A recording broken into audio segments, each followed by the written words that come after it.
আমার ছাত্রী অবনীকে পড়াতে গিয়ে দেখলাম তার আম্মু একটা ছেলের সাথে খুব অন্তরঙ্গ হয়ে বসে আছে। আমি তাদের দুজনকে দেখে লজ্জায় মুখ ঘুরিয়ে নিলাম। আমাকে দেখে তারা নিজেরাও নিজেদেরকে গুছিয়ে নিল। আসলে মানুষের আসল চেহারাটা বোঝা যায় না।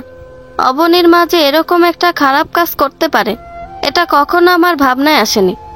তবে চাহিদার প্রয়োজনে মানুষ অনেক জঘন্য কাজও করে থাকে। নিজের থেকে বয়সে অনেক ছোট ছেলের সাথে মানুষ প্রেমের সম্পর্ক গড়ে তুলতে পারে, সেটা আমি আজ বুঝলাম। আমি কিছু বলার আগে অবনীর মা আমাকে বলল, অবনী তো এখনো স্কুল থেকে ফেরেনি, আর আজ তুমি এত আগেই পড়াতে আসবে সেটা বলবে না? তখন আমি বললাম, আজ মাসের শেষ তারিখ, তাই একটু আগেই পড়াতে এসেছি, টাকাটাও দরকার ছিল। তখন অবনীর মা বলল, আচ্ছা ঠিক আছে, তুমি বসো, আমি টাকা নিয়ে আসছি। কিছুক্ষণ পর অবনীর মা এসে আমার হাতে 10,000 টাকা দিয়ে বলল, ও হচ্ছে আমার খালাতো ভাই সুজন। অবনীকে ওর কথা বলার দরকার নেই, তোমাকে অগ্রিম মাসে টাকাটাও দিয়ে দিলাম। তোমার নাকি টাকার সমস্যা বলেছিলে, আজকে পড়াতে হবে না, তুমি বরং কালকে এসো। টাকাটা নিয়ে আমি চলে আসি। অবনীকে পড়াই আজ 6 মাস হতে চলল। সত্যি বলতে অবনীকে আমি টাকার জন্যই পড়াই।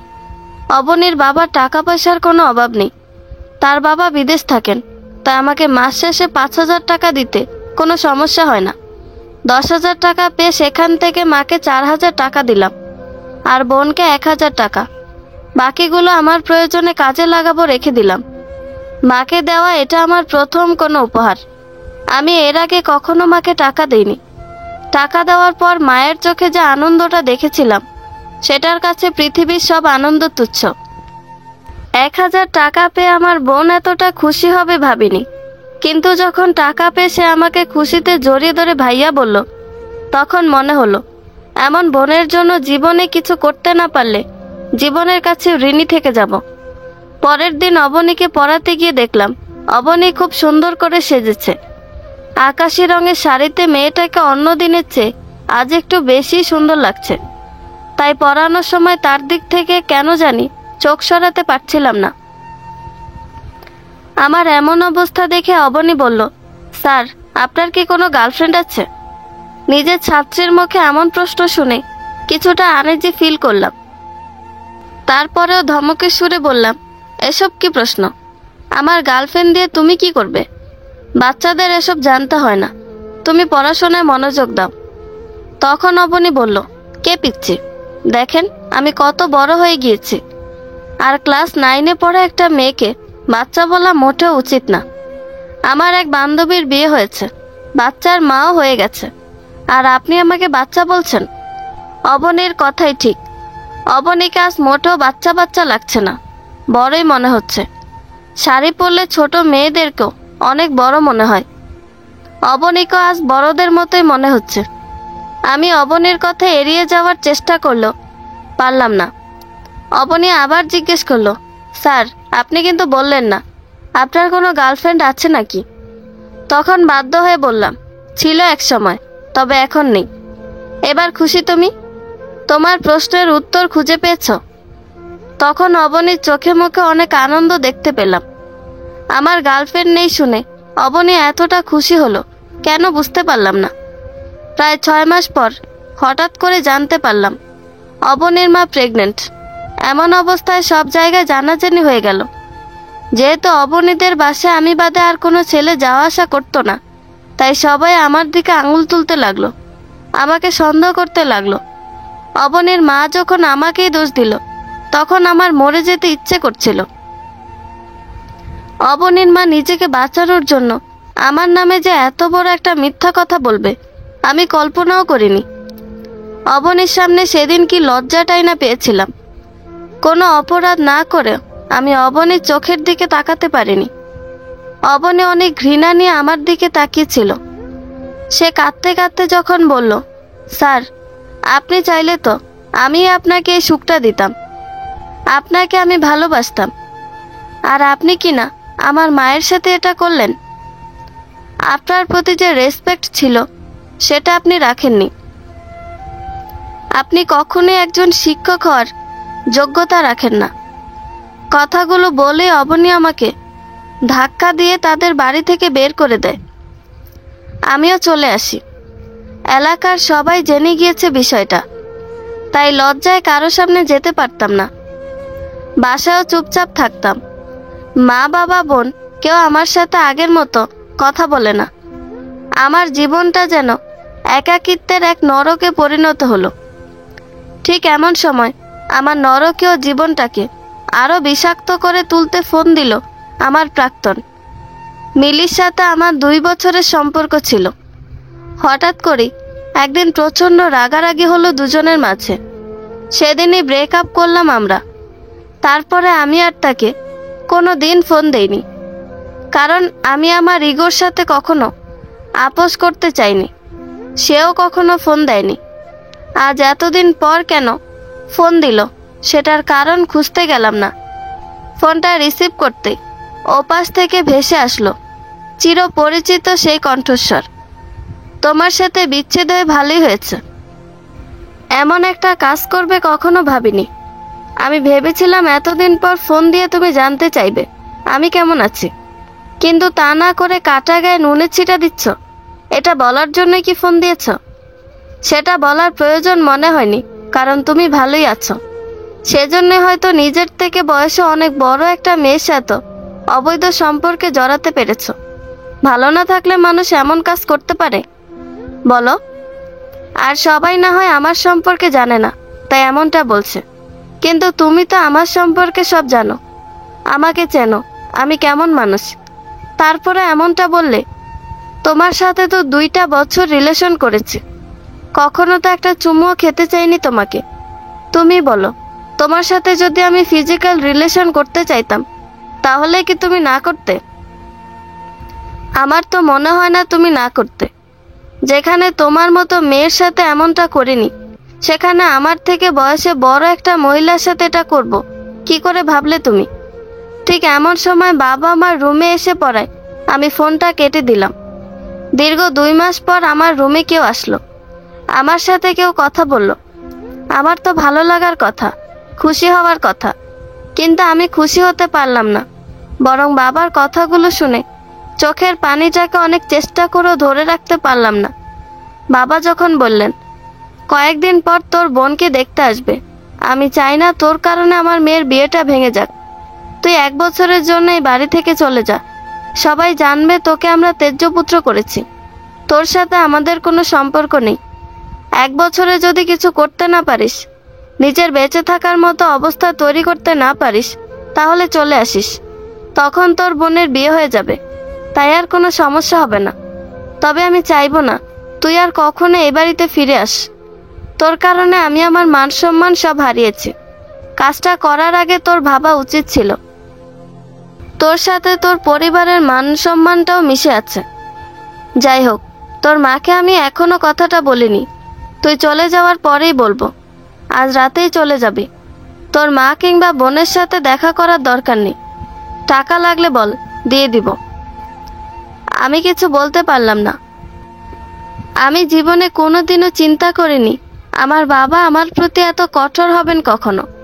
কাঁদতে কাঁদতে শুধু বললাম, না, কোনো টাকা লাগবে না। আমি লক্ষ্য করলাম আমার কান্না ভেজা কণ্ঠটাও বাবার ভিতরটাকে নাড়া দিতে পারল না। বাবা আমার রুম থেকে চলে গেলেন। ফোনের দিকে তাকাতেই দেখলাম 21 বার ফোন দিয়েছে মিলি, এখনো দিয়েই যাচ্ছে। তার ফোনটা ধরতে ইচ্ছে করছিল না, কারণ সব কিছু গোছগাছ করতে হবে। আজকেই বাবা মাকে চলে যেতে বলেছেন। জানি না কোথায় যাব। যাওয়ার মতো তেমন কোনো জায়গাও নেই, তবে যেতে তো হবে। পৃথিবীটা তো অনেক বড়, কোথাও না কোথাও তো জায়গা হবে। কখনো ভাবিনি খুব কাছের মানুষগুলো একসময় দূরে চলে যাবে। আমার বুঝ হওয়ার পর থেকে বাবা আমার সাথে কখনো এতটা কষ্ট নিয়ে কথা বলেনি। আজ এত বছর পর কেন জানি মনে হচ্ছে আমি সন্তান হিসেবে ব্যর্থ। যে সন্তানের কারণে বাবা মায়ের চোখে জল আসে, সে সন্তানের মতো হতভাগা হয়তো পৃথিবী তার দ্বিতীয় জন নেই। আমার ভিতরটা পুড়ে যাচ্ছিল। মনে হচ্ছিল এই যন্ত্রণা থেকে মৃত্যু অনেক ভালো, কিন্তু আমি মরতে চাই না। জবাব দিতে চাই ওইসব মানুষদের যাদের কারণে আজ আমি নিঃস্ব। আমার আপন মানুষগুলো আমাকে দূরে ঠেলে দিয়েছে। তাদেরকে জবাব দেওয়ার জন্য হলেও আমাকে বাঁচতে হবে। আমার কাছে টাকা পয়সা তেমন ছিল না। বাসা থেকে বের হওয়ার আগে খুব ভয় কাজ করছিল।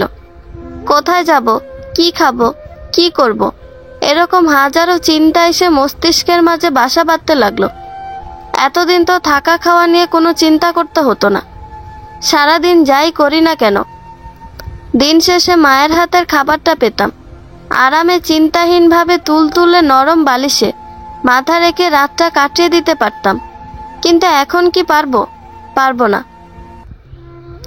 কারণ এখন আমার ওপর বাবা নামক বটগাছটা আর নেই, যার ছায়ায় আমি এতটা দিন বেঁচেছিলাম।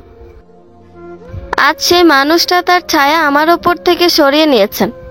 কিছুক্ষণ পরেই আমি আমার ভালোবাসার মানুষগুলোকে ছেড়ে চলে যাব। জানি না আর কোনোদিন তাদের সাথে দেখা হবে কিনা। বাবাকে বলে রাতটা থেকে যেতে চেয়েছিলাম। মা আর বোনের সাথে শেষবারের মতো গল্প করতে চেয়েছিলাম, কিন্তু কথাটা বাবাকে বলার মতো সাহস করে উঠতে পারিনি। ওই তো বোনটাকে আজ কত সুন্দর লাগছে, টেবিলে বসে বই পড়ছিল।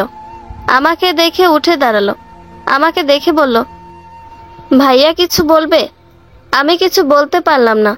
2 মাস হতে চললো ঠিকমতো আমার সাথে আমার বোনটা কথা বলেনি। আজ আমার সাথে কথা বলল। তাহলে কি বাবার মতো সেও জানে আজকের পর থেকে তার ভাইটাকে আর সে চাইলেও ভাইয়া ডাকতে পারবে না। শেষবারের মতো ভাইয়া ডেকে নিজেকে সান্ত্বনা দিচ্ছে।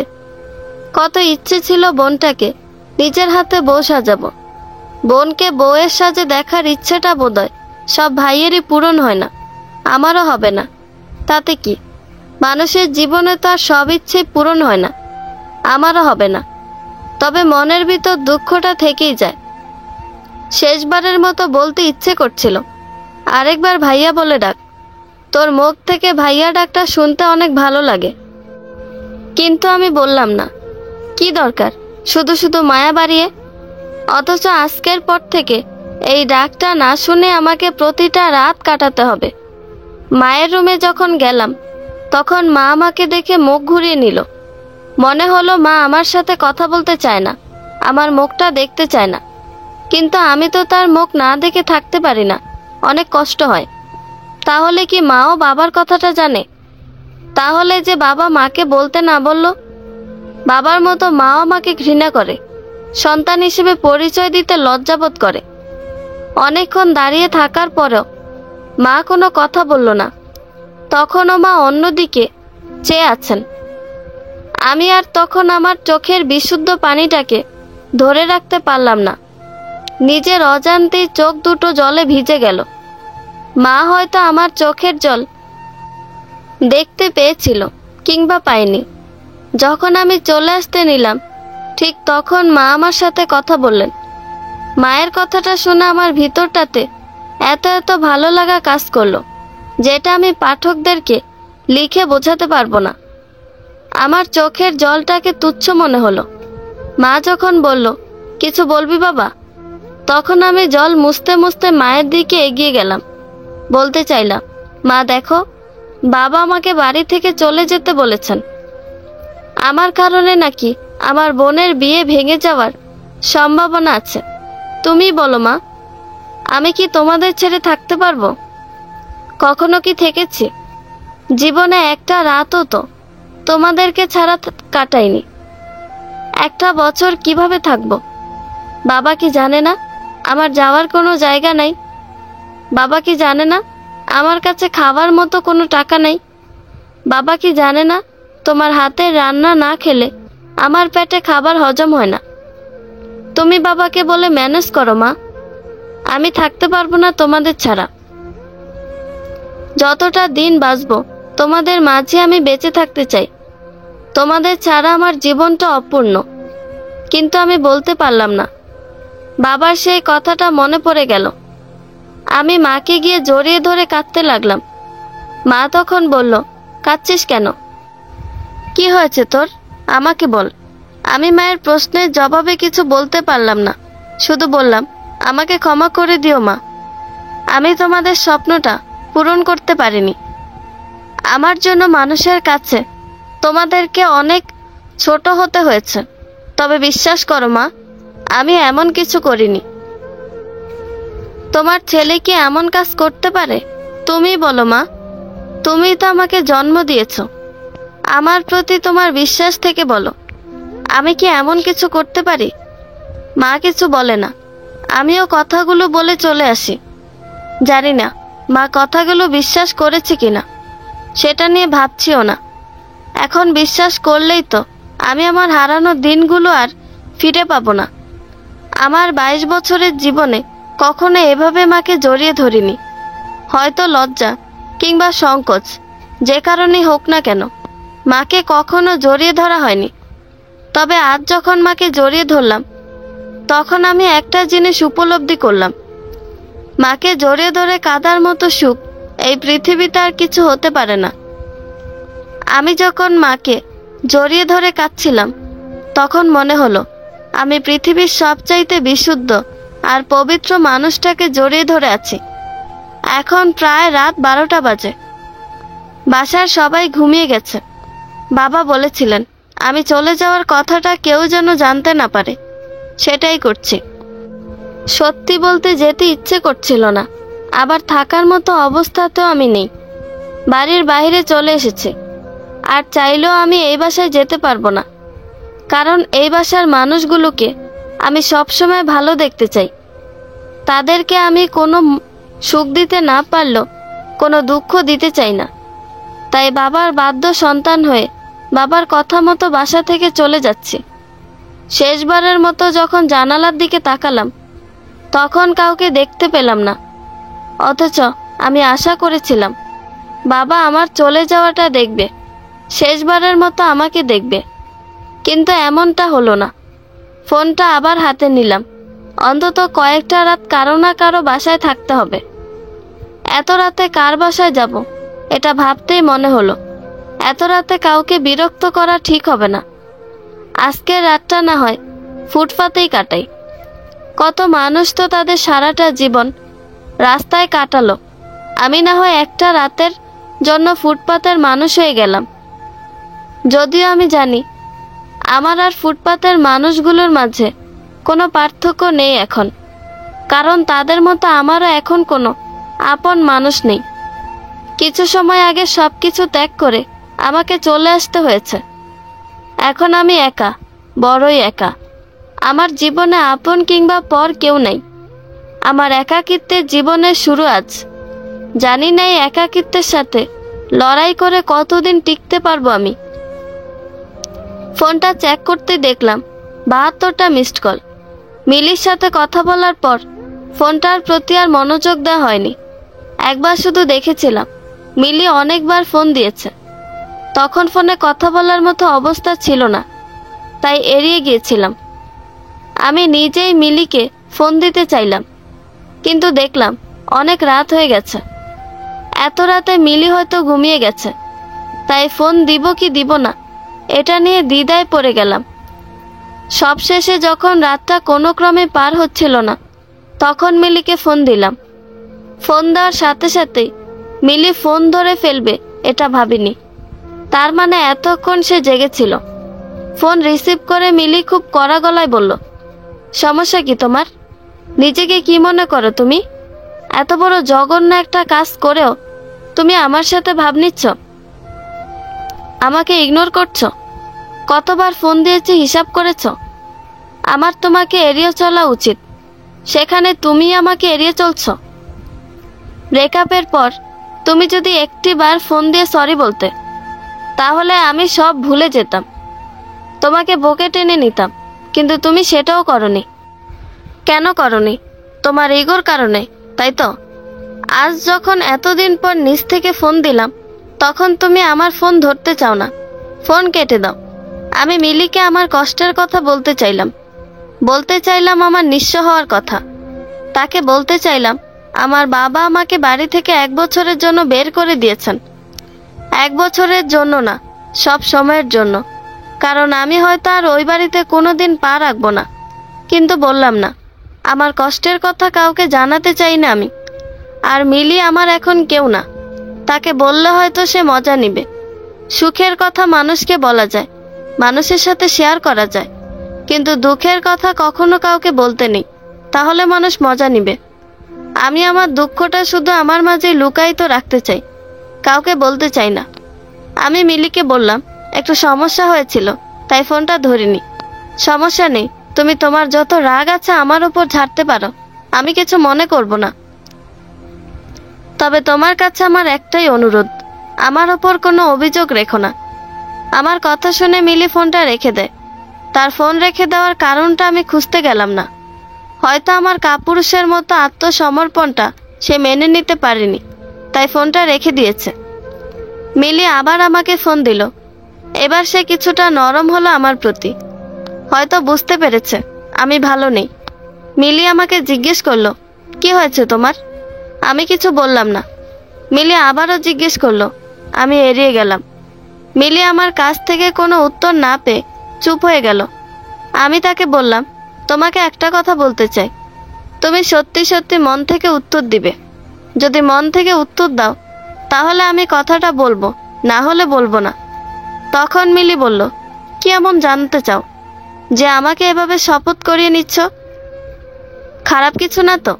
তখন আমি হেসে বললাম, ধরে নাও তাই, খারাপ কিছুই জানতে চাইবো। আমার হাসি শুনে মিলি খুশি হতে পারল না, কারণ আমার হাসি সুন্দর না। তাই হয়তো মিলি মন খারাপ করে বলল, তোমার হাসিটা আগের মতোই আছে। একটা মানুষ এত বিশ্রীভাবে হাসতে পারে, তোমার হাসিটা না শুনলে বুঝতাম না। আমি আবারও আমার বিশ্রী হাসি হেসে বললাম, মিলি, এই 2 বছরে কি তুমি কখনো আমাকে মনে করেছ, কিংবা আমার জন্য চোখের জল ফেলেছ? মিলি খুব সহজে বলল, তোমাকে মনে করেছি ঠিকই, তবে তোমার জন্য কখনো চোখে জল আনিনি। আমি অবাক হলাম না, কারণ আমি জানতাম মিলির অতটা কাছের মানুষ আমি কখনো হতে পারিনি যে আমি তার জীবন থেকে চলে আসাতে সে চোখের জল ফেলবে। কিছু মানুষকে ভালোবাসলেও তাদের কাছের মানুষ হওয়া যায় না। আমিও হয়তো তেমন একজন মানুষকে ভালোবেসেছিলাম। আমি কিছুটা সময় নীরব থাকলাম, তারপর বললাম, আমি চলে যাওয়ার পর কি তোমার জীবনে বিশেষ কেউ এসেছিল, কিংবা কারো সাথে খুব ভালো থাকার মতো সম্পর্ক হয়েছিল তোমার? আমার এমন কথা শুনে মিলি অনেকটা সারপ্রাইজড হলো। তবুও সে খুব স্বাভাবিকভাবে বলল, তুমি চলে যাওয়ার পর একটা ছেলে আমার জীবনে এসেছিল, ঠিক তোমার মতো করে হাসতো, তোমার মতো করে কথা বলতো, তোমার মতো করে অভিমান করত। ওর মাঝে যেন আমি তোমাকে খুঁজে পেতাম, কিন্তু একসময় ও আমার জীবন থেকে চলে গেল। কী কারণে আমাকে ছেড়ে চলে গিয়েছে সেটা আজও আমার কাছে অজানা। মিলির মুখ থেকে কথাগুলো শুনে অনেক বেশি খারাপ লাগলো আমার। বুকের বাম পাশে প্রচণ্ড ব্যথা অনুভব করলাম। মনে হলো বুকের ভিতর থেকে ছিন্ন ভিন্ন হয়ে কোনো কিছু বের হয়ে আসতে চাইছে। নিজের এক সময়কার ভালোবাসার মানুষের কাছ থেকে এরকম কিছু কথা শুনলে কার না খারাপ লাগবে? আমরা ভাবি আমাদের ভালোবাসার মানুষটা হয়তো আমাদেরকে এখনো ভুলতে পারেনি, আমাদের জন্য এখনো মাঝরাতে একাকী নীরবে চোখের জল ফেলে। কিন্তু বাস্তবতা হলো আমাদের প্রিয় মানুষটা আমাদেরকে মনে রাখে না, আমাদের জন্য কাঁদে না, সে নিজেকে নিয়ে ব্যস্ত হয়ে পড়ে। অন্য কারো চোখের জল মুছে দেওয়াটাকে জীবনের সার্থকতা মনে করে। আমাদেরকে মনে করার সময় তার হয় না। আমি দুঃখ ভারাক্রান্ত মন নিয়ে মিলিকে বললাম, ছেলেটা বুঝি আমার থেকে অনেক সুন্দর ছিল, তোমাকে অনেক ভালো রাখতো? তখন মিলি বলল, সেটা জানি না, তবে তার সাথে যতদিন ছিলাম ততদিন তোমাকে খুব একটা মনে হয়নি আমার। মনে হয়নি বললে ভুল হবে, ও আমাকে তোমার কথা মনে করতে দেয়নি। এর জন্যই হয়তো বা তোমাকে ফোন না দিয়ে থাকতে পেরেছে। তার মানে ওই ছেলেটা যদি তোমার জীবন থেকে চলে না যেত তাহলে আমাকে কখনো ফোন দিতে না, আমার সাথে যোগাযোগ করতে না। তোমার বিচ্ছেদটাই আমার সাথে যোগাযোগ করতে তোমাকে বাধ্য করেছে। হ্যাঁ, এমনটা ধরে নিতে পারো। আচ্ছা বলো তো, আমাদের দুজনের মাঝে এখন তোমার কাকে বেশি মনে পড়ে? তোমাকে মনে পড়ে। ও চলে যাওয়ার পর তোমাকে অনেক মনে হতো। তোমার সাথে অনেকবার যোগাযোগ করতে চেয়েও পারিনি। তোমার নাম্বারটা হারিয়ে ফেলেছিলাম, পরে অনেক কষ্ট করে জোগাড় করেছি। শুনে ভালো লাগলো। আমি চলে যাওয়ার পর তুমি অনেক ভালো ছিলে। আমার সাথে ব্রেকআপের পর তোমার জীবনে কোনো মেয়ে আসেনি, সেটা তো তুমি জানো। এ কারণেই তো আজ আমি নিঃস্ব। যাই হোক, এসব কথা বলে নিজের কষ্টটাকে বাড়াতে চাই না। তোমাকে একটা কঠিন প্রশ্ন করি, তোমার জীবনে 2জন ছেলে এসেছিল না?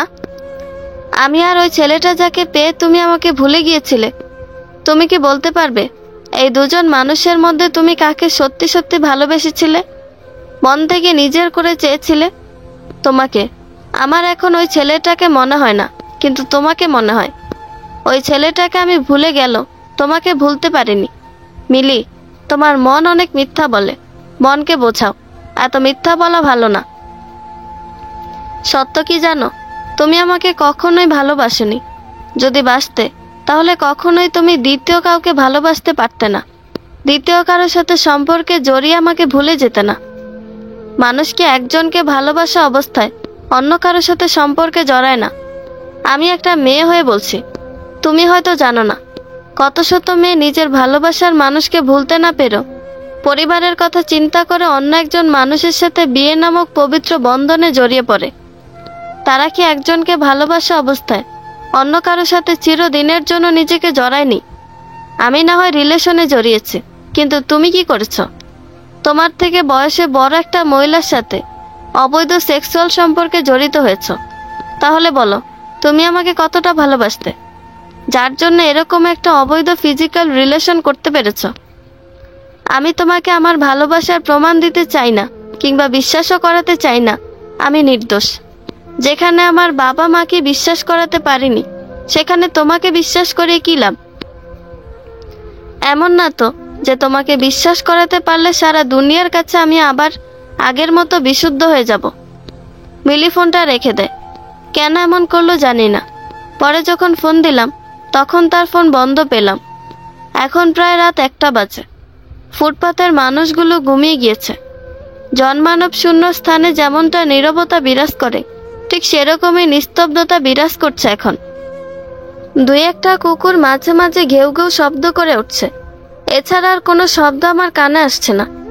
আমার একটু ভয় হতে লাগলো। এত রাতে একা কখনো এমন অবস্থায় পড়িনি, তাই ভয় হওয়াটা অস্বাভাবিক কিছু না। হঠাৎ করে দূরের একটা বেঞ্চিতে আমার চোখ আটকে গেল। হলুদ শাড়ি পরা একটা মেয়ে বসে বসে মোবাইল টিপছে।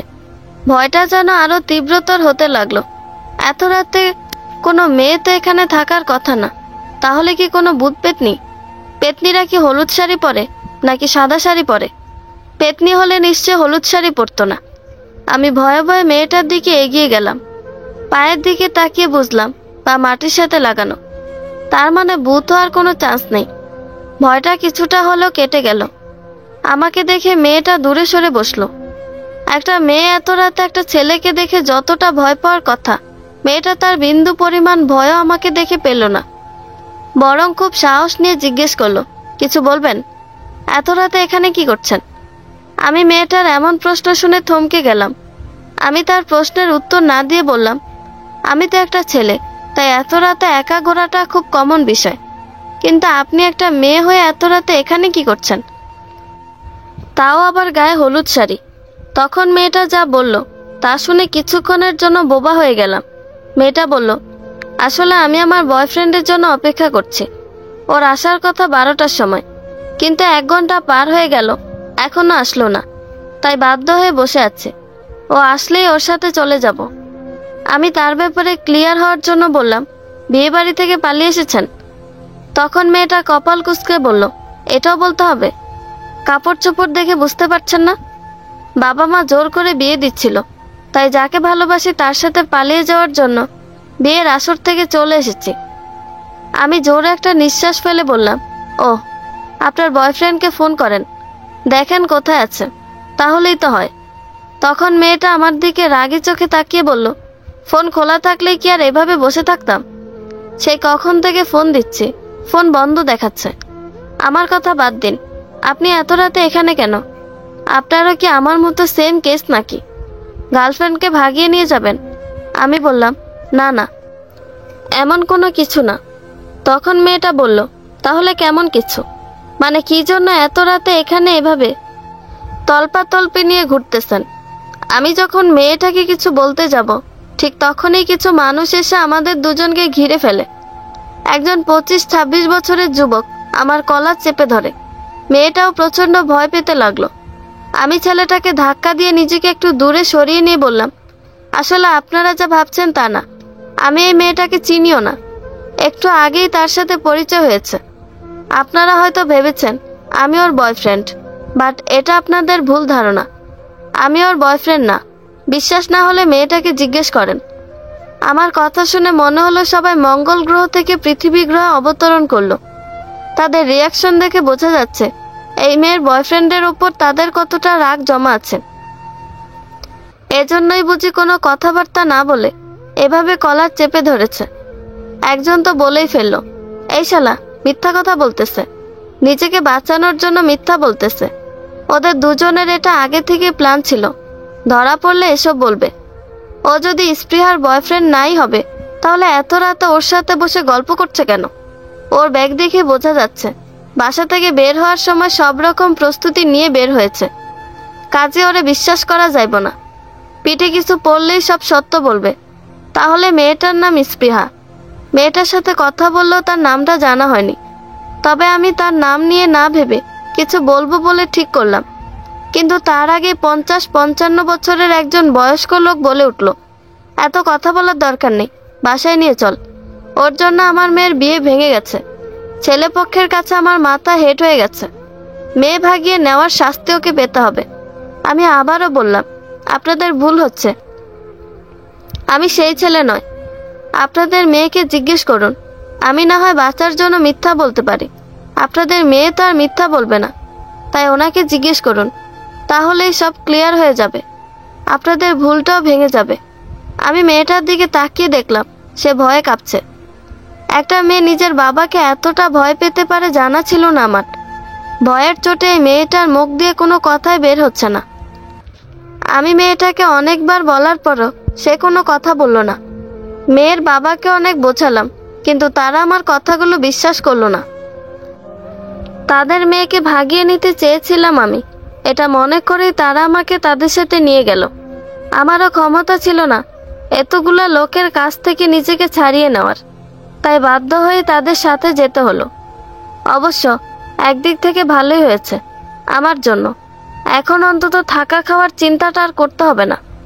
যেখানে যাচ্ছি সেখানে নিশ্চয়ই থাকা খাওয়ার কোনো সমস্যা হবে না। মেয়ের পরিবার দেখে অন্তত এটাই মনে হলো তারা অনেক প্রভাবশালী এবং টাকা পয়সার কোনো কমতি নেই। তবে ওখানে যাওয়ার পর আমার কি অবস্থা হবে সেটা ভাবতেই ভিতরটাতে ভয় কাজ করছে। কারণ এই মানুষগুলোকে দেখে খুব হিংস্র মনে হচ্ছে। একটা অন্ধকার রুমে আমাকে আটকে রাখা হয়েছে। জানালা দিয়ে একটু একটু করে আলো বাতাস আসছে, তবে সেটা অন্ধকারকে গ্রাস করতে পারছে না। কিছু সময় পর কেউ একজন এসে দরজাটা খুলে আমাকে বাড়ির সবার সামনে নিয়ে গেল। বুঝতে পারলাম এটা যৌথ ফ্যামিলি। মেয়ের বাবা মা, চাচা চাচি, দাদা দাদি সবাই আমার দিকে কেমন করে যেন তাকিয়ে আছে। হয়তো তারা বিশ্বাস করতে পারছে না তাদের মেয়ে আমার মতো একজন ছেলের সাথে পালিয়ে যেতে চেয়েছিল, কিন্তু আসল সত্যটা তারা এখনো জানে না। আমার সামনে অনেকগুলো মানুষ দাঁড়ানো থাকলেও আমি স্পৃহা মেয়েটা বাদে কাউকে চিনতে পারছি না। আমার মনে হলো এবার হয়তো আমাকে কিছু বলার সুযোগ দিবে। আমি যে মেয়েটার কিছু হই না সেটা সবাইকে বোঝাতে পারবো।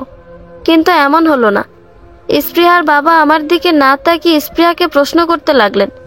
তিনি স্পৃহাকে বললেন, আমার পছন্দ করা ছেলেকে বিয়ে না করে এই ছেলেটার সাথেই তুমি পালিয়ে যেতে চেয়েছিলে। তোমার পছন্দটা খুব বাজে। এই ছেলের মাঝে কি এমন আছে যাকে দেখে তুমি তার সাথে পালিয়ে যেতে চেয়েছিলে? তখন স্পৃহা বলল, না বাবা, ওকে আমি চিনি না। ওর সাথে আজকে রাতেই প্রথম দেখা হয়েছে আমার। তখন তার বাবা বললেন, তুমি ছেলেটাকে বাঁচানোর জন্য মিথ্যা বলেছ, তাই তো? যদি সত্য বলো তাহলে ছেলেটাকে মেরে হাত পা ভেঙে দিবে, সেজন্য ভয় পাচ্ছ? না বাবা, আমি সত্যি বলছি। তখন তার বাবা বললেন, তোমার কথা বিশ্বাস করব না, এবং তুমি যা ভাবছো সেটাও করব না। এই ছেলেটাকে কেউ ধরবে না, ছুবে না। এই ছেলের সাথেই তোমার বিয়ে হবে। না হলে আমার পছন্দ করা ছেলেকেই তোমার বিয়ে করতে হবে। তুমি সিদ্ধান্ত নাও কি করবে।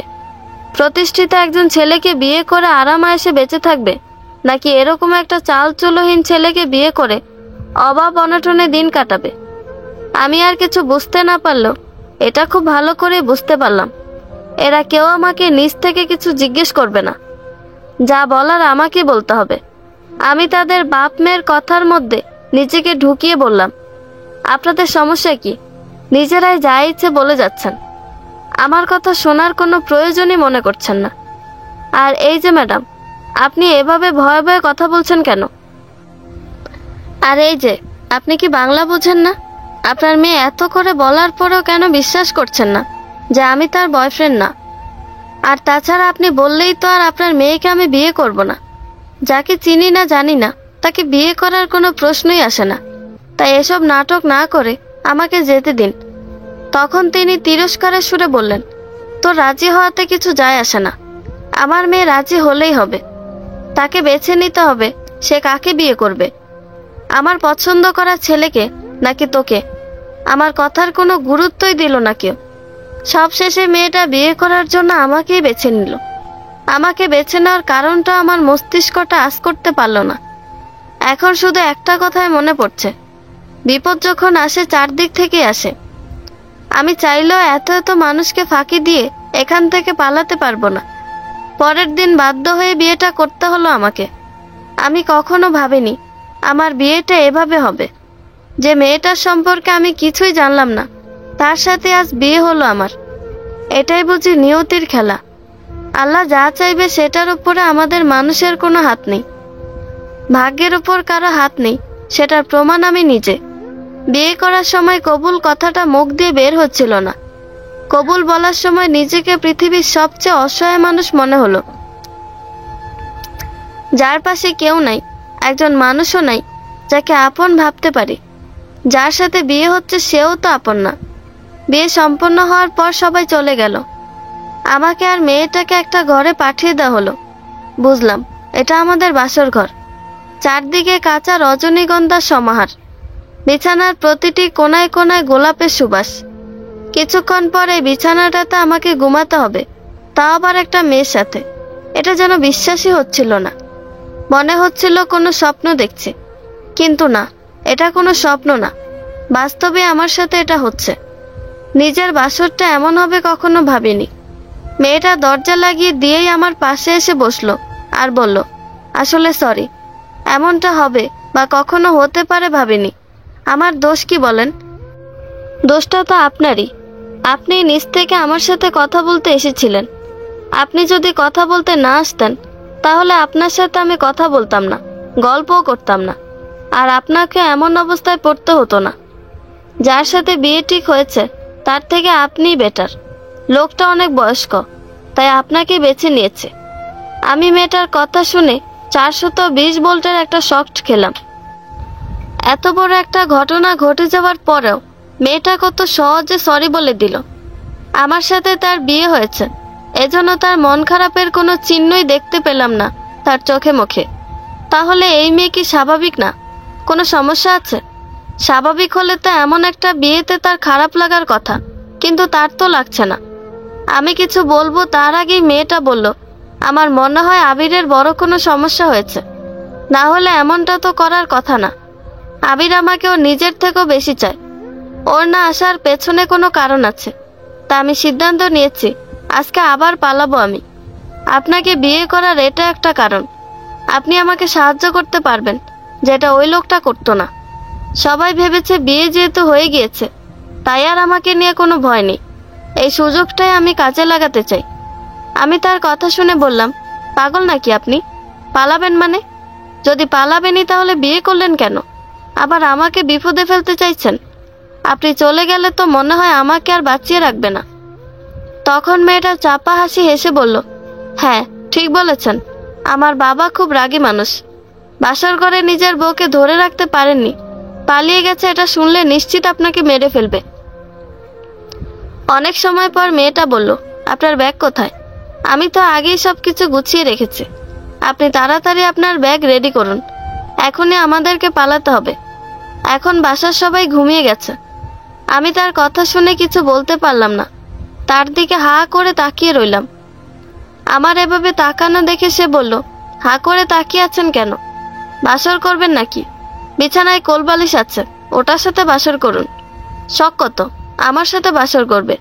যদি মরতে না চান তাহলে আমার সাথে আসুন, আর যদি বাঁচার ইচ্ছা না থাকে তাহলে কোলবালিশের সাথে বাসর করেন। আমি কোলবালিশের সাথে বাসর না করে আমার সদ্য বিয়ে করা বউয়ের সাথে পালিয়ে যাওয়ার সিদ্ধান্ত নিলাম। কোলবালিশের সাথে বাসর করলে হয়তো গ্রিচিন বুকে আমার নাম লেখা হতো। চাঁদে যেমন প্রথম মানুষ হিসেবে পা রেখেছিলেন নীল আর্মস্ট্রং, তেমনি পৃথিবীর প্রথম কোনো মানুষ হিসেবে কোলবালিশের সাথে বাসর করে ইতিহাসের পাতায় নাম লেখাতে পারতাম আমি। কিন্তু তখন আমার বেঁচে থাকা হতো না, তাই বাঁচার জন্য ইতিহাসের পাতায় নিজের নামটা লেখালাম না। তবে এটাও বা কম কিসে, বাসর না করে বউয়ের সাথে পালিয়ে যাচ্ছে। এমনটা কি কখনো হয়েছে আগে? বিয়ের রাতে জামাই বউ বাসর না করে পালিয়ে গেছে। ভাগ্য সুপ্রসন্ন থাকলে এটাও হয়তো ইতিহাসের পাতায় রূপার অক্ষরে লেখা হতে পারে। স্পৃহার কথা মতো আমি তার পেছনে পেছনে যাচ্ছি। বাসার সবাই ঘুমিয়ে গেছে, একটা কাকপক্ষীও জেগে নেই। তবুও খুব সাবধানে বাড়ির সীমানাটা পার করলাম আমরা। প্রায় 1 ঘন্টার মতো হাঁটলাম দুজনে। এই সময়টাতে আমাদের দুজনের মাঝে বিশেষ কোনো কথা হয়নি। নিরাপদ একটা জায়গায় এসে স্পৃহা প্রথম যে কথাটা বলল সেটা হলো, আপনি চাইলে চলে যেতে পারেন এখন। আপনি আমার জন্য বিপদে পড়েছিলেন, আবার আমি আপনাকে বিপদ থেকে উদ্ধার করলাম। হিসাব বরাবর। স্পৃহার কথাটা কেন জানি আমার ভালো লাগলো না। এভাবে কেউ কাউকে চলে যেতে বলতে পারে? আর তাছাড়া সে তো আমার বিয়ে করা বউ, হোক না সেটা পরিস্থিতির শিকার, তবুও তো আমরা দুজন এখন স্বামী স্ত্রী। আমার তার ওপর খুব করে জোর খাটাতে ইচ্ছে করলো, কিন্তু কোনো এক অদৃশ্য বাধার কারণে সেটা পারলাম না। আমি খুব নরম হয়ে সরল গলায় বললাম, এত রাতে আপনি এই জনমানব শূন্য স্থানে ভয় পাবেন না? আর বলা তো যায় না কখন কে এসে ঝাঁপিয়ে পড়ে।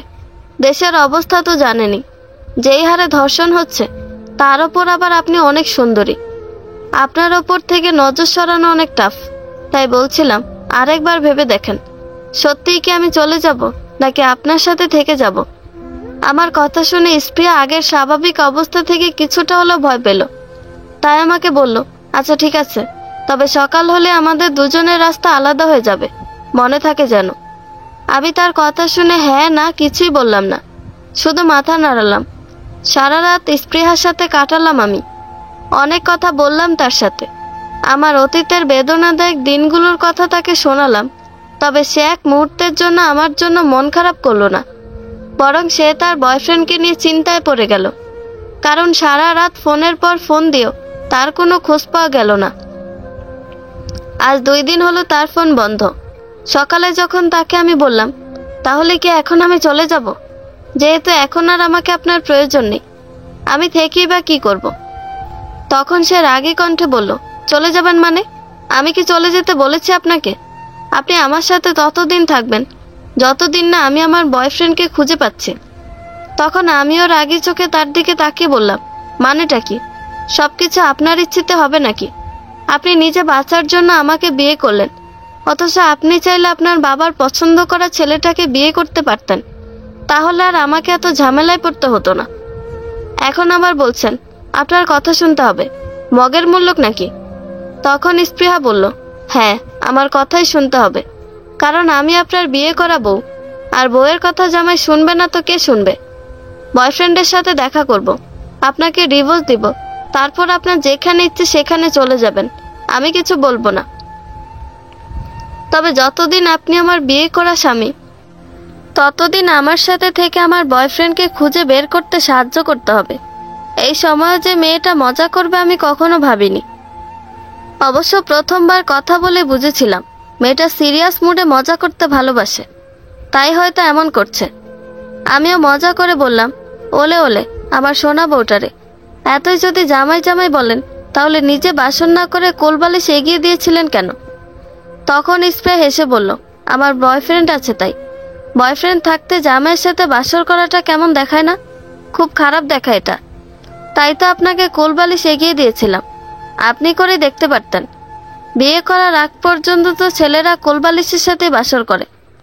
বউ পেয়ে নিজের প্রথম বউ কোলবালিশকে একমাত্র ছেলেরাই ভুলে যেতে পারে। আপনিও তেমন একজন স্বার্থপর জামাই, যে বউ পেয়ে কোলবালিশকে ভুলে যায়।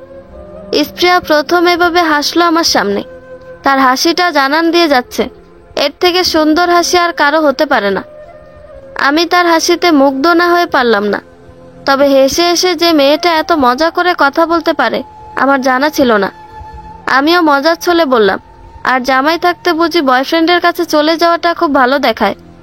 আপনি আমাকে বলেন তো, জামাই আগে না বয়ফ্রেন্ড আগে? তখন স্প্রিয়া বলল, অবশ্যই বয়ফ্রেন্ড আগে, সেজন্যই তো জামাই রেখে বয়ফ্রেন্ডের কাছে যাচ্ছি। তখন আমি বললাম, এটা আপনার ভুল ধারণা, জামাইকে বেশি ভালোবাসা উচিত। বয়ফ্রেন্ড তো আর আপন কেউ না, যে কোনো সময় খাঁচা ছেড়ে উড়াল দিতে পারে, কিন্তু জামাই কখনো চাইলেও খাঁচা ছেড়ে উড়াল দিতে পারবে না। তখন সে বলল, ওইভাবে আগে না। আমি বললাম, তাহলে কিভাবে? তখন সে বলল, ডিম থেকে যেমন মুরগি হয়, ঠিক তেমনি বয়ফ্রেন্ড থেকে জামাই হয়, তাই জামাইয়ের আগে বয়ফ্রেন্ড। এই সিম্পল জিনিসটা বুঝতে পারেন না, আবার নিজেকে জামাই দাবি করেন। আমি মেয়েটার কথা শুনে স্যামসাং ফোনের মতো হ্যাং হয়ে গেলাম। কিছু সময় স্তব্ধ হয়ে দাঁড়িয়ে রইলাম। তখন সকাল 8টা বাজে। অনেকটা সময় পর দুজনের নীরবতা ভেঙে স্পৃহা বলল, ওর ফোন তো এখন অফ, কি করি বলেন তো? অনেক ক্ষুধাও লাগছে। ওর কথা শুনে মনে হলো আমারও অনেক ক্ষুধা লাগছে। সেই যে রাতে বাসায় খেয়েছিলাম, তাও তৃপ্তি নিয়ে খেতে পারিনি। তারপর বিয়ে বাড়ি তো খাওয়ার ইচ্ছে ছিল না। ওই রকম বিয়েতে বর কি পেট ভরে খেতে পারে? পারে না, আমিও পারিনি। তাই আমি দুজনের ক্ষুধা নিবারণের জন্য বললাম, চলেন সামনে কোথাও খেয়ে নেই, আমারও প্রচণ্ড ক্ষুধা পেয়েছে। ফুটপাতের একটা হোটেলে আমরা দুজন হালকা নাস্তা করলাম, কারণ হোটেলগুলোতে এখনও ভাত হয়ে সারেনি। নাস্তা করতে করতে প্রায় 9টা বেজে গেল। হোটেলে কিছু সময় রেস্ট নিয়ে বাইরে বের হওয়ার পর বুঝলাম ঝাপসা গরম চালিয়েছে। এই ঝাপসা গরমে বেশি সময় রোদের মধ্যে থাকলে ডিম সিদ্ধ হতে হবে, কিন্তু এছাড়া কিছু করারও নেই, কারণ স্প্রিয়া এখনও তার বয়ফ্রেন্ডের সাথে যোগাযোগ করতে পারেনি। আমিও কাউকে ফোন দেইনি, কারণ আমার কথা সবাই জেনে গিয়েছিল। এখন যদি আবার একটা মেয়েকে আমার সাথে দেখে, তাহলে আমাকে খারাপ না ভাবার কোনো কারণ থাকবে না। তাই কাউকে ফোন করে নিজেকে খারাপ প্রমাণ করতে চাইনি। 10টার দিকে স্প্রিয়া সহ্য করতে পারল না। মনে হলো ঢলতে ঢলতে মাটিতে পড়ে যাবে। বেশি সুন্দরী মেয়েদের এটাই সমস্যা, তারা রোদের মধ্যে বেশিক্ষণ থাকতে পারে না। স্প্রিয়া শুধু আমাকে বলল, আমি আর 10 মিনিট এখানে থাকলে মাথা ঘুরে পড়ে যাব, প্লিজ বিশ্রামের জন্য কিছু একটা করুন। আমি কি করব কিছু বুঝে আসছিল না। হঠাৎ করে সামনে একটা আবাসিক হোটেল চোখে পড়ল। আমি স্প্রিয়াকে নিয়ে হোটেলে 24 ঘন্টার জন্য একটা রুম নিলাম। হোটেলের ম্যানেজার আমার দিকে আর চোখে চেয়ে বলল, কোনো কিছু লাগলে বলবেন স্যার। মেয়েটা জোশ স্যার। আমার ইচ্ছে করলো ম্যানেজারকে কষে 2টা চট দিতে, কিন্তু পারলাম না, কারণ এখানে যারা আসে তারা মেয়ে নিয়ে আসে। কেউ বা নিজের গার্লফ্রেন্ডকে নিয়ে আসে, কেউ বা টাকা দিয়ে মেয়ে ভাড়া করে নিয়ে আসে। তাই ম্যানেজারকে কিছু বলতে পারলাম না। স্ত্রী আমার দিকে আগুন চোখে তাকিয়ে আছে। ম্যানেজারকে তো মনে হয় পারলে মেরেই ফেলবে। আমি রুমে নিয়ে তাকে বোঝালাম, হোটেল যেমনই হোক না কেন, আমরা সেফ থাকলেই তো হলো। আর আপনার অবস্থা দেখে ভয় পেয়ে গেছিলাম, তাই সামনে যেটা পড়েছে সেটাতেই ঢুকে পড়েছে। আমার কথাগুলো পজিটিভভাবে নিল স্পৃহা। সে ফ্রেশ হওয়ার জন্য ওয়াশরুমে চলে গেল, আর আমি বিছানায় গা এলিয়ে দিলাম একটু বিশ্রামের আশায়। কারণ 2 রাত ধরে 1 সেকেন্ডও ঘুমানোর সুযোগ হয়নি। চোখে প্রচণ্ড ঘুম, তাই চোখ বুজে ঘুমের ঘরে তলিয়ে গেলাম। ঠিক তখনই ফোনটা ভৌ ভৌ শব্দ করে বেজে উঠল। চেয়ে দেখলাম মিলি ফোন করেছে। না চাইতেও ফোনটা ধরলাম। ওপাশ থেকে মিলি বলল, তোমার কি হয়েছে বলো তো? এতবার ফোন দেওয়ার পরও তুমি ফোন ধরো না। তোমার সাথে আমি দেখা করতে চাই। আমি তোমাকে এখন অনেক মিস করি। মনে হয় তোমাকে আমার এখন প্রয়োজন। একবার দেখা করে সবকিছু আগের মতো করতে চাই আমি মিলিকে কিছু বলতে যাব, ঠিক তখনই আমার চোখ আটকে গেল আমার সামনে দাঁড়িয়ে থাকা মেয়েটার দিকে। মনে হচ্ছে স্বর্গ থেকে কোনো অপ্সরী ভুল করে জমিনে নেমে এসেছে, এখন আমার সামনে দাঁড়িয়ে আছে। স্প্রিয়া সুন্দর জানতাম, তবে এতটা সুন্দর হবে ভাবতে পারিনি।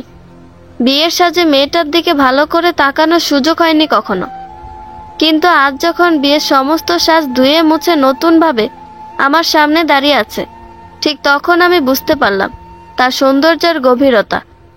স্প্রিয়ার দিকে তাকিয়ে মনে হলো পৃথিবীর সবচাইতে সুন্দর মানুষটা আমার সামনে দাঁড়িয়ে আছে এখন। ভেজা চুলে মেয়েটাকে অনেক বেশি হট মনে হচ্ছে। মিলি ওই দিক থেকে সমানে চিল্লিয়ে যাচ্ছে, কিন্তু আমার কানে মিলির আওয়াজ খুব একটা গুরুত্ব পাচ্ছে না। আমার চোখ গুরুত্ব দিচ্ছে স্প্রিয়ার হট দৃশ্যটাকে। মিলি যখন বারবার বলছিল, কি হলো তুমি কথা বলছো না কেন? আমি কি বলেছি শুনতে পাওনি? তখন আমার কি হলো জানি না, নিজের অজান্তে মিলিকে বলে ফেললাম, আমি বিয়ে করেছি, আমার বউ আছে, এখন রাখি, বাই। আমার কথা শুনে মনে হলো স্প্রে আমার দিকে এগিয়ে আসছে। আবার মনে হলো দূর, আমি তার দিকে এগিয়ে যাচ্ছি। আবার মনে হলো না, সেই আমার দিকে আসছে। আমি তার দিকে যাচ্ছি নাকি সে আমার দিকে আসছে কিছুই বুঝতে পারলাম না। স্প্রে আমার দিকে এগিয়ে এসে বলল, কি হয়েছে বলুন তো, আর এভাবেই বা তাকিয়ে আছেন কেন? তার মানে মিলিকে বলা কথাগুলো স্প্রে শুনতে পায়নি। তাই আমি ওই প্রসঙ্গটা এড়িয়ে যাওয়ার জন্য বললাম, কিছু হয়নি তো। আপনার দিকে তাকানো যাবে না এরকম কোনো রুলস আছে নাকি? থাকলে বলতে পারেন, আমি মেনে চলবো। আমার এরকম টেরা কথা শুনে যে স্প্রিয়া খুব একটা খুশি হতে পারলো না সেটা বুঝলাম আমি। সে কিছুটা মন খারাপ করে বলল, এমনিতেই আমার বয়ফ্রেন্ডের চিন্তায় মন সবসময় খারাপ থাকে, তার ওপর আবার আপনার এরকম কথা। আপনি একটু ভালোভাবে কথা বলতে পারেন না? আমি না হয় ডিপ্রেশনে আছি, তাই এমন ব্যবহার করি আপনার সাথে, কিন্তু আপনি কেন আমার সাথে এমন করেন? আমি স্পৃহার কথার প্রতি উত্তরে বললাম, আমি ভাই সবসময় ডিপ্রেশনে থাকি। আমি ডিপ্রেশন থেকে দূরে থাকতে চাইলো ডিপ্রেশন আমাকে ছাড়ে না। আপনার পেছনে এমনিতে অনেক টাকা খরচ হয়ে গেছে আমার, আর সম্ভব না। আমরা দুজন দুজনের রাস্তায় চলে গেলেই বেটার হবে।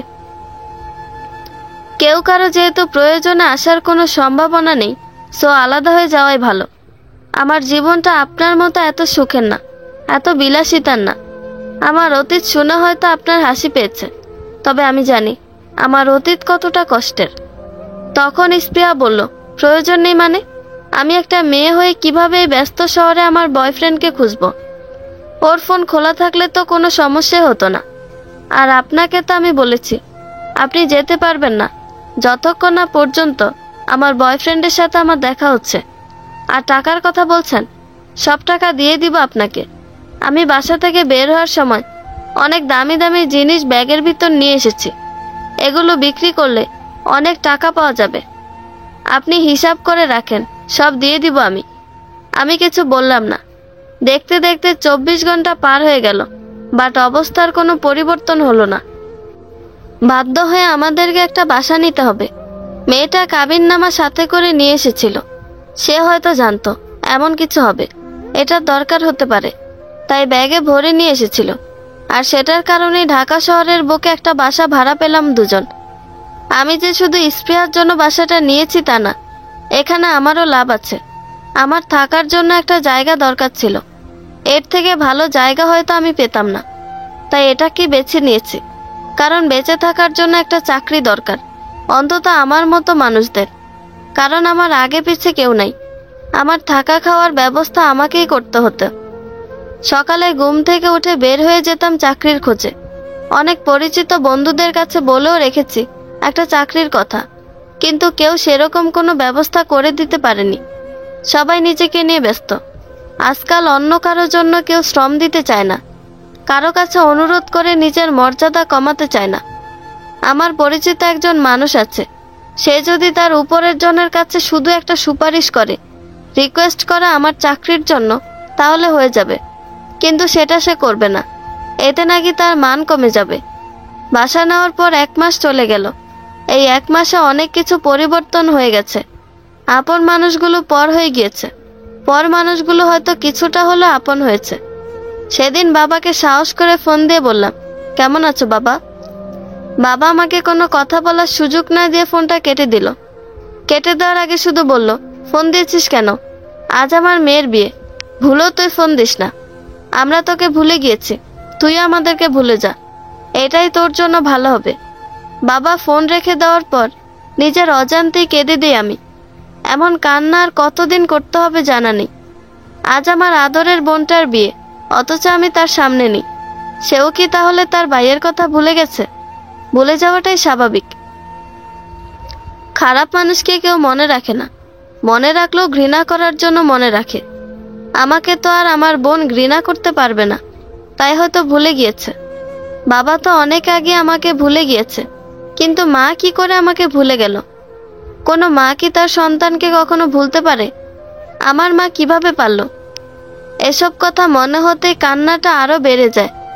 আজ আমার কান্না করার দিন, আজ আমার দুঃখের দিন, আজ আমার একা হয়ে যাওয়ার দিন। আমার কান্না থামানোর কেউ নেই, আমার চোখের পানি মুছে দেওয়ার কেউ নেই।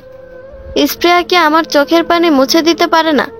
এই 1 মাসে তো সে আমার অনেক কাছে এসেছে, আমাকে নিজ হাতে রান্না করে খাইয়েছে। আমি না আসলে আমার আসার জন্য অপেক্ষা করতে করতে অস্থির হয়ে যেত। তবে দিন শেষে তার বয়ফ্রেন্ডের জন্য তার মন খারাপ থাকতো। তারপরেও তার সাথে আমার সম্পর্কটার অনেক উন্নতি হয়েছে। সত্যি বলতে আমার ভালো থাকার জন্য একজন মানুষ প্রয়োজন, হোক সেটা ভালোবাসার মানুষ কিংবা ভালো লাগার মানুষ। এই পৃথিবীতে একা একা ভালো থাকা যায় না, ভালো থাকার জন্য কাউকে দরকার। কিন্তু আমার তো ভালো থাকার জন্য কেউ নেই, তাহলে আমি ভালো থাকবো কিভাবে? এত কিছুর পরও অন্য 8-10টা মানুষের মতো আমারও যে একটু ভালো থাকতে ইচ্ছে করে। আমার মনে হয় এই পৃথিবীতে সব মানুষের ভালো থাকা হয় না, কিছু মানুষ অকারণেই খারাপ থাকে। আমি হয়তো সেই খারাপ থাকা মানুষগুলোর মাঝে একজন। হঠাৎ করে লক্ষ্য করলাম আমার পেছনে স্পৃহা দাঁড়িয়ে আছে।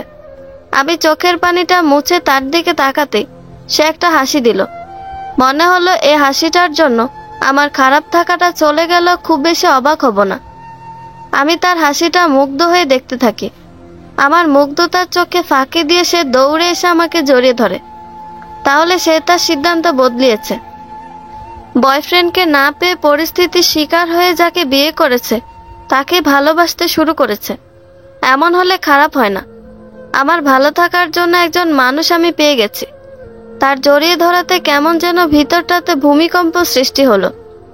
আমিও যখন তাকে 2 হাতে জড়িয়ে ধরার জন্য হাত বাড়িয়ে দিলাম, ঠিক তখনই সে আমার থেকে নিজেকে ছাড়িয়ে নিয়ে কিছুটা পেছন দিকে সরে গেল।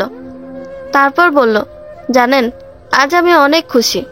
হয়তো পৃথিবীর সবথেকে সুখী মানুষটা আমি। ওর সাথে কথা হয়েছে আমার। 1 সপ্তাহ পরে আমাদের দেখা হচ্ছে। ওর ফোনটা হারিয়ে গিয়েছিল, যার কারণে আমার সাথে যোগাযোগ করতে পারেনি। ছিনতাইকারীরা টাকা পয়সা, মোবাইল সব ওর কাছ থেকে নিয়ে গেছে। এসব নিয়ে যাওয়ার সময় ওকে আহত করেছিল, যার কারণে ও এতদিন হাসপাতালে ছিল, আমার সাথে যোগাযোগ করতে পারেনি। আমি জানতাম আমার ভালোবাসার মানুষটা আমার সাথে এমনটা করতে পারে না। ওর প্রতি আমার অনেক বিশ্বাস ছিল। আজ সেটা সত্য হয়েছে। আর কেউ না জানুক, আমি তো জানি ও আমাকে কতটা ভালোবাসে। 1 সপ্তাহ পর আপনি চলে যেতে পারবেন, তবে চলে যাওয়ার আগে ওর সাথে আপনাকে দেখা করাতে চাই। আপনি আমার জন্য অনেক করেছেন। আপনার প্রতি আমি সারা জীবন কৃতজ্ঞ থাকব। স্পৃহার কথা শুনে খুব খারাপ লাগলো। এই খারাপ লাগার কারণটা আমার কাছে জানা নেই। আমি অভিনয়ের হাসি হেসে বললাম, শুভকামনা আপনার জন্য। সবশেষে তাকে পেয়েই গেলেন। আপনাদের ভবিষ্যৎ জীবন সুখের হোক, এটাই চাই। কথাগুলো বলেই আমি বারান্দায় চলে গেলাম। আকাশের দিকে তাকিয়ে নিজের মন খারাপের কথাটা আকাশকে বললাম, কিন্তু কোনো উত্তর পেলাম না। এমন সময় দেখলাম কে যেন ফোন দিয়েছে। অনিচ্ছা সত্ত্বেও ফোনটা ধরলাম। ওপাশ থেকে মেয়েলি কণ্ঠে কেউ বলল, স্যার, আমি অবনী। আমি আপনার সাথে দেখা করতে চাই। সেদিন আপনার সাথে অনেক খারাপ ব্যবহার করেছি। আমি সব সত্য জেনে গিয়েছি। মাঝে এমন একটা মিথ্যা অপবাদ আপনাকে দিতে পারে আমি ভাবিনি। আপনি একবার আমাদের বাড়িতে আসুন। মায়ের কঠিন একটা অসুখ বেঁধেছে, হয়তো এটা তারই পাপের শাস্তি।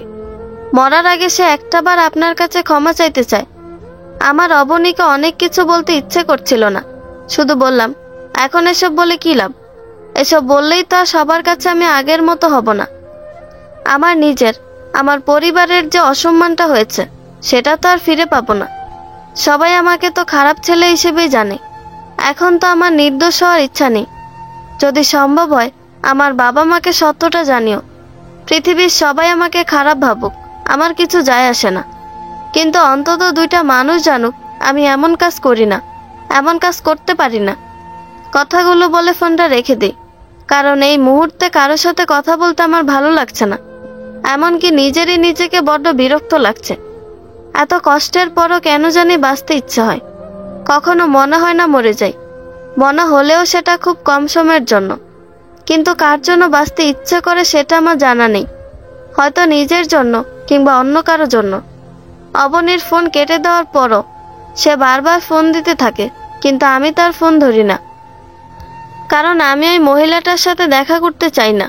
যে মহিলাটা আমার জীবনটাকে কষ্টের আগুনে সিদ্ধ করেছে, আমার কাছের মানুষগুলো সব কেড়ে নিয়েছে। আমি বেঁচে থাকতে তার মুখটা দেখতে চাই না, এমনকি মরার পরেও না।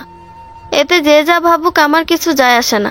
আমি জীবনে কাউকে ঘৃণা করি না, কিন্তু যদি একবার কাউকে ঘৃণা করি তাহলে তাকে মন থেকেই করি এবং সারা জীবনের জন্যই করি।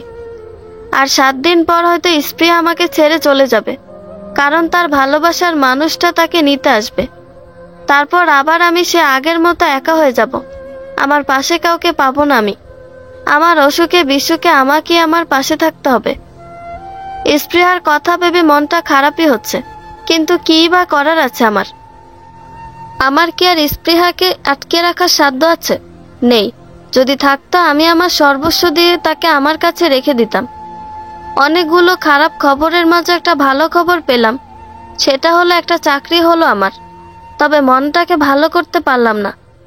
স্পৃহা চলে যাওয়াটাই কি আমার মন খারাপের কারণ?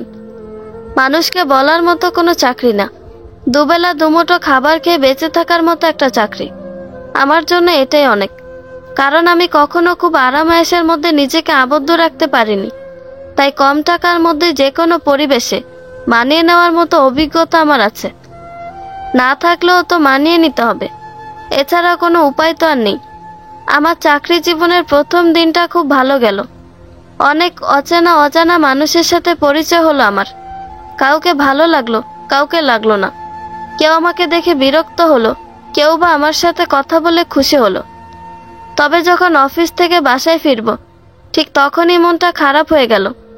অথচ আমি ভেবেছিলাম এতদিন পর বুঝি একটু ভালো লাগার মতো কোনো কিছু খুঁজে পেয়েছি।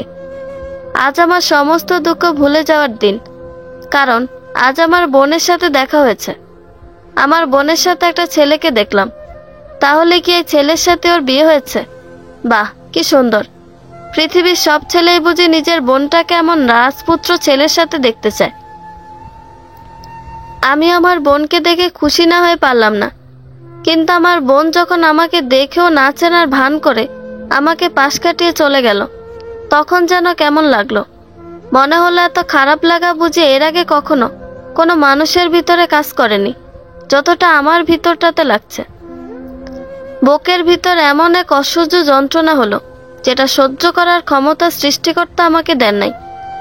আমার বোনের আমাকে পাশ কাটিয়ে যাওয়ার দৃশ্যটা আমার কোনোভাবেই সহ্য হচ্ছিল না। তাকে পেছন থেকে ডাকতে ইচ্ছে হলো। আবার মনে হলো বিয়ের সময় হয়তো আমার সম্পর্কে ছেলের পরিবারকে কিছু জানায়নি, তাই হয়তো আমার বোন এতদিন পরেও আমাকে দেখে কথা না বলে না চেনার ভান করে চলে যাচ্ছে। তাই আর আমি তাকে ডাক দিতে পারলাম না। বোনের সুখের জন্য এতটুকু তো করাই যায় না, তাই না? নিজের মনকে মিথ্যা সান্ত্বনা দিলাম। আমার বোন পরিস্থিতির শিকার। সে তার হাজব্যান্ডকে জানাতে চায়নি তার একটা ভাই আছে, যাকে এলাকার সবাই খারাপ মানুষ হিসেবেই জানে। তবে প্রশ্নটা থেকেই যায়, আমার সাথে কথা বললেই কি তার হাজব্যান্ডের সাথে সম্পর্কটা খারাপ হয়ে যেত? প্রশ্নগুলো না হয় পাঠকদের কাছে রেখে গেলাম। বাসায় এসে অনেক চেষ্টা করেও নিজের বিষণ্ণ মনটাকে ভালো করতে পারলাম না। আমার এমন মন খারাপ দেখে স্পৃহা জানতে চাইল আমার কি হয়েছে। আমি তাকে হ্যাঁ না কিছুই বললাম না। সেও আর দ্বিতীয়বারের মতো জানার জন্য আমাকে জোর করলো না। মন খারাপের প্রসঙ্গটা ভুলে যাওয়ার জন্য আমি তাকে জিজ্ঞেস করলাম, আপনি তাহলে সামনের সপ্তাহে চলে যাচ্ছেন? আমার প্রশ্নের উত্তরে স্পৃহা বলল, হ্যাঁ, যেতে তো হবেই। আপনার সাথে তো আর সারা জীবন থাকতে পারবো না। আর তাছাড়া এটার জন্যই বাসা থেকে পালিয়ে এসেছে। তবে কেন জানি যেতে মন টানছে না। মনে হচ্ছে আর কিছুটা দিন এভাবে স্বাধীন হয়ে ঘোরাফেরা করি, নিজের ভালো লাগার কাজগুলো করি, নিজের ভিতরটা কি চাই জানি। আমার স্পৃহাকে বলতে ইচ্ছে করলো, যার সাথে বৈধ কোনো সম্পর্ক নাই তার সাথে সারা জীবন থাকা যায়। আমার সাথে তো আপনার পবিত্র কালেমা পড়ে বিয়ে হয়েছে, আমাদের সম্পর্কটা পবিত্র। তাহলে কেন আপনি আমার সাথে সারা জীবন থাকতে পারবেন না? কিন্তু বললাম না, কারণ কিছু কথা মনের ভিতরই থাকা ভালো। প্রকাশ করলে এক পৃথিবী সমান দুঃখ পাওয়ার সম্ভাবনা থাকে। আমি স্পৃহার দিকে তাকিয়ে কপালের গামটা মুছতে মুছতে বললাম, আপনার বয়ফ্রেন্ড কি করে, কোথায় থাকে? কিছুই কিন্তু বললেন না আমাকে। তখন স্পৃহা হেসে বলল, আমি নিজেও তার সম্পর্কে খুব বেশি কিছু জানি না। তার সাথে আমার পরিচয়টা একটু ভিন্নভাবে হয়েছিল। তখন আমি কলেজে পড়তাম। আমার বান্ধবীকে কিছু ছেলে অনেক বিরক্ত করত, সাথে আমাকেও। যারা বিরক্ত করত তারা অনেকটা বাজে ছিল, তাই তাদেরকে কিছু বলার সাহস পেতাম না।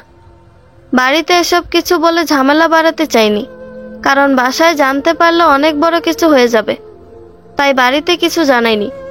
এভাবে ওই বাজে ছেলেগুলোর অত্যাচার সহ্য করে যাচ্ছিলাম। হঠাৎ করে একদিন দেখলাম সেই বাজে ছেলেগুলো আর আমাদের বিরক্ত করছে না। পরে জানতে পারলাম এটার কারণ আমার বয়ফ্রেন্ডই। ওই ওদেরকে শায়েস্তা করেছে। তারপর আমি নিজ থেকে কেন জানি ওর প্রতি কিছুটা দুর্বল হয়ে পড়লাম। ওর কাছে ওর ফোন নাম্বার চাইলাম। তারপর থেকে আমাদের রিলেশন শুরু। তবে ও এখন একটা চাকরি করে। কি চাকরি করে সেটা কখনো জানতে চাইনি আমি, কেননা আমি জানি ও আমাকে কখনো কষ্ট দিবে না, সুখেই রাখবে।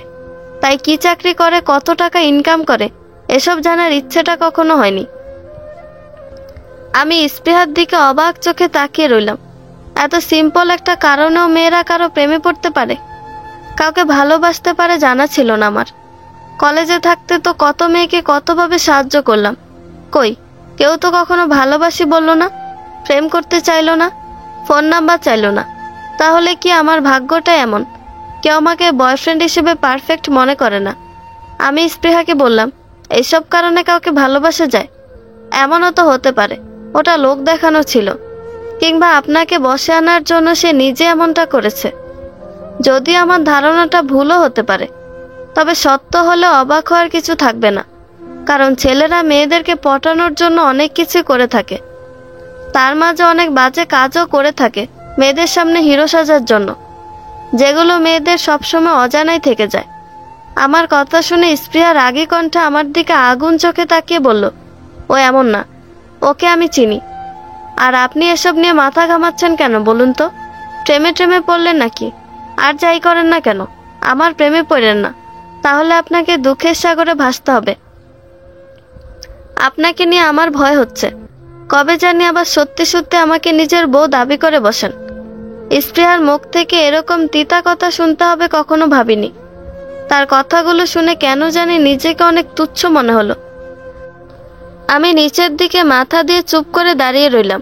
অনেকটা সময় দাঁড়িয়ে থাকার পরও যখন আমি কোনো কথা বললাম না, তখন স্পৃহা বুঝতে পারল তার এমন কথা আমি ভীষণ রাগ করেছি। তাই হয়তো সে আমার দিকে এগিয়ে এসে আমার মাথাটা নিজ হাতে উঁচু করে বলল, ওটা তো আমি এমনিতেই বলেছি, এটা থেকেও রাগ করে এভাবে? আপনি তো জানেন আমার মজা করতে ভালো লাগে, আর সেটা যদি সিরিয়াস মুডে হয় তাহলে তো কোনো কথাই নেই। তবু আমি সরি এভাবে আপনার মনটা খারাপ করে দেওয়ার জন্য। তবে বিশ্বাস করুন, ওগুলো সব মজা করে বলেছি আমি, কারণ আমি জানি আপনি এমন মানুষ না। আপনি অনেক সহজ সরল মানুষ। আপনি কখনোই এসব নিয়ে ঝামেলা বাঁধাবেন না, আমি জানি। সেটা বিয়ের রাতেই বুঝেছি। স্পৃহার এরকম নীরব আত্মসমর্পণে আমি কিছুটা অবাক হলাম। এই মেয়েও যে এভাবে কারো সামান্য অভিমান ভাঙানোর জন্য নিজেকে এভাবে নিজের কাছে আত্মসমর্পণ করে দিবে, এটা বোঝা যায় না। আমাকে চুপ থাকতে দেখে স্পৃহা আমার গালে হাত রেখে বলল, এই যে মিস্টার গোমরা মুখ, কি হয়েছে আপনার বলুন তো? আমি তো সরি বললাম, তারপরে আমার ওপর রাগ করে আছেন? আচ্ছা বলেন, আমি কি করলে আপনার রাগ কমবে? আপনি একটু হাসবেন। আমি না চাই তো আমার মুখে হাসির চিহ্ন ফুটে উঠল।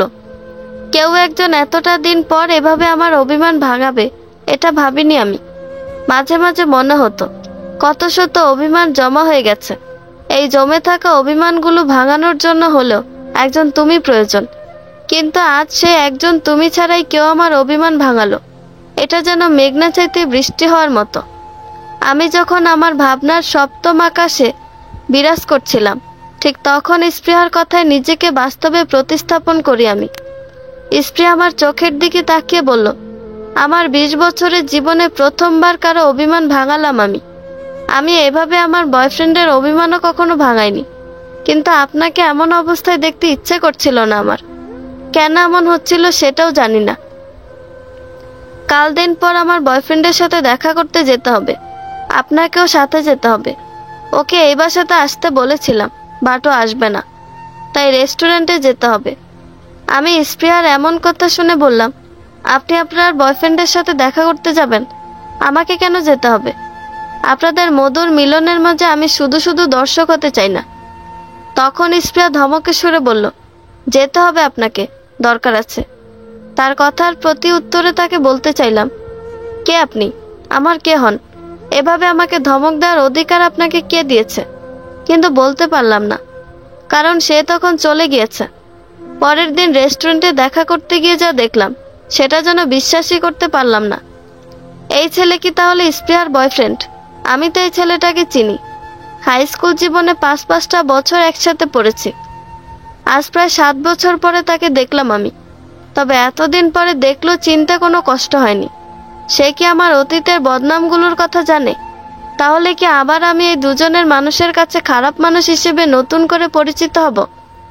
নাকি এতদিন পর আমাকে আমার বন্ধুটা চিনতেই পারবে না? হাসান আমাকে চিনতে পারলো, তবে খুব একটা অবাক হলো না আমাকে দেখে। হাই স্কুলে সেই বন্ধুত্বটা যে অনেক আগেই সে ভুলে গিয়েছে সেটা আর বোঝার বাকি রইল না। এসএসসি পাশ করে হাসান রাজশাহী চলে গিয়েছিল। তারপর থেকে তার সাথে আর কোনো যোগাযোগ হয়নি। এতদিন পর যখন তার সাথে দেখা, তখন ভেবেছিলাম সে আমাকে জড়িয়ে ধরার জন্য দৌড়ে আসবে, আমিও দৌড়ে গিয়ে তাকে বুকে টেনে নিব, কিন্তু এমনটা হলো না। হাসানের কথাবার্তার মধ্যে কেমন যেন একটা ভাব চলে এসেছে। মানুষ যখন ভালো চাকরি করে, একটু টাকা পয়সা হয়, তখন তার ব্যক্তিত্বটাও কি চেঞ্জ হয়ে যায় না?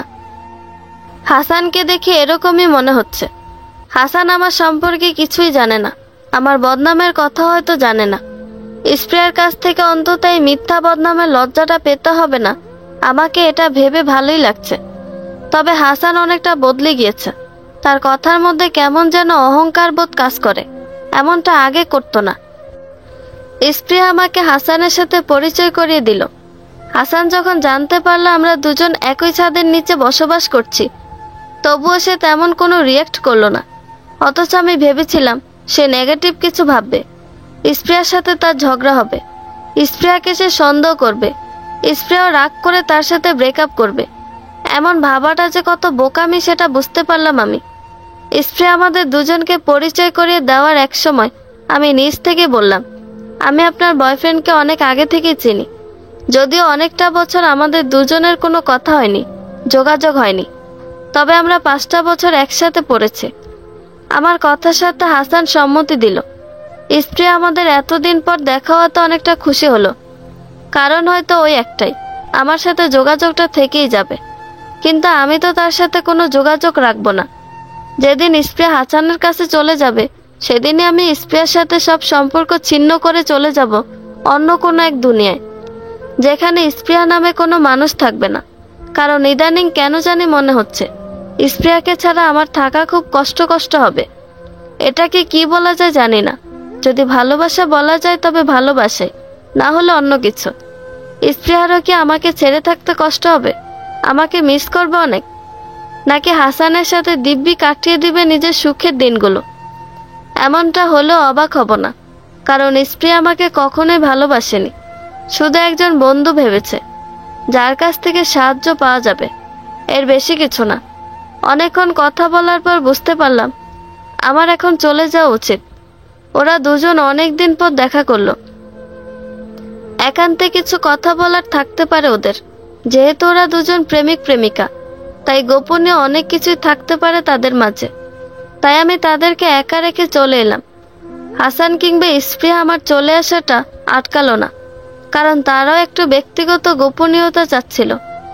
আমি রেস্টুরেন্ট থেকে বের হওয়ার কিছুক্ষণ পরেই মিলি আমাকে ফোন দেয়।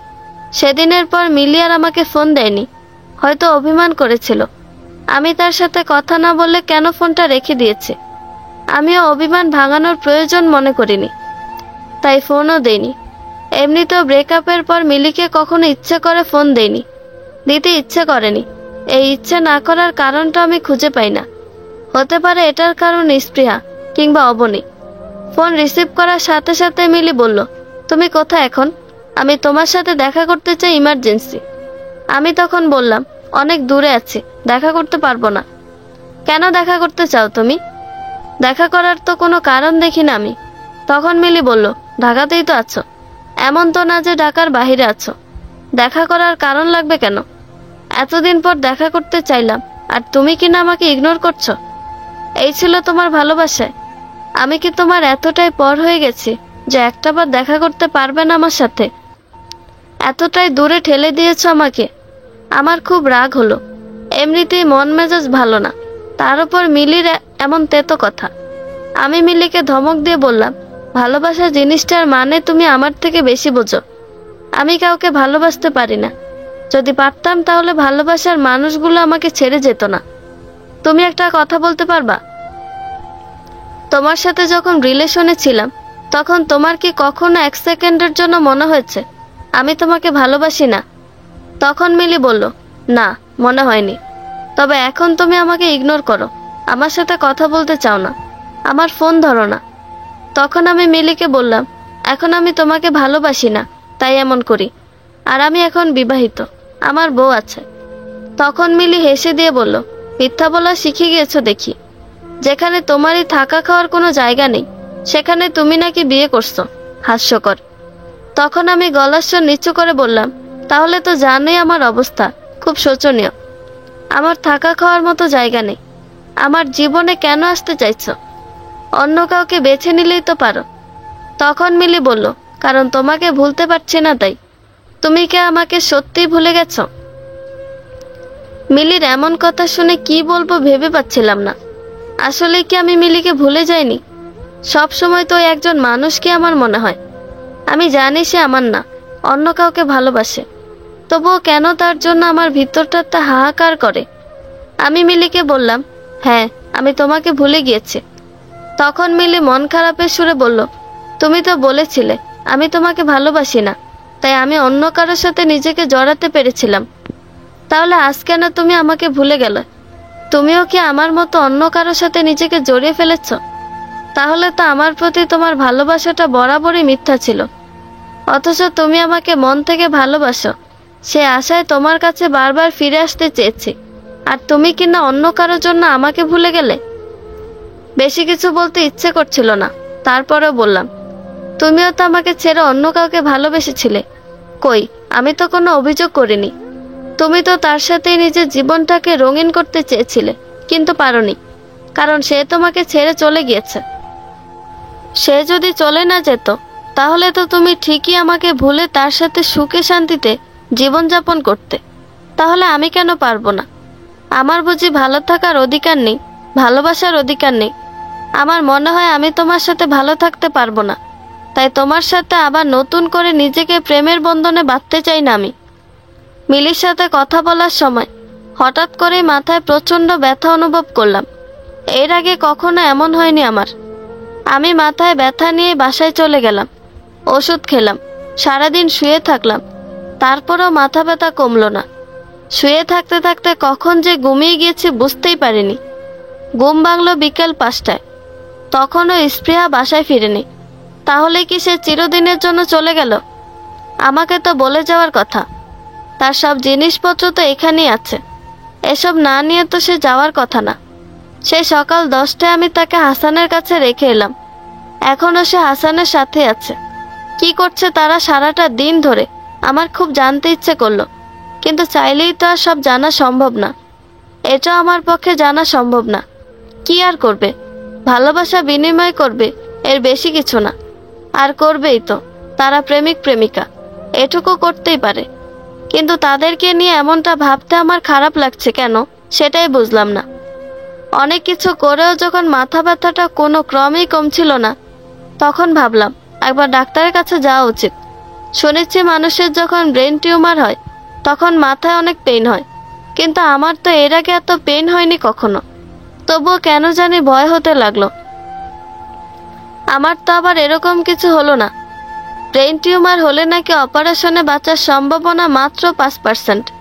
অপারেশন করতে অনেক টাকা লাগে। হলেই বাকি, আমি মারা গেলেও তো কাদার মতো কেউ নাই আমার। হয়তো বাবা মা জানতেই পারবে না তাদের ছেলেটা তাদের অজান্তেই তাদেরকে ছেড়ে না ফেরার দেশে চলে গিয়েছে। আমার এক বন্ধু ঢাকা মেডিকেলে চান্স পেয়েছিল।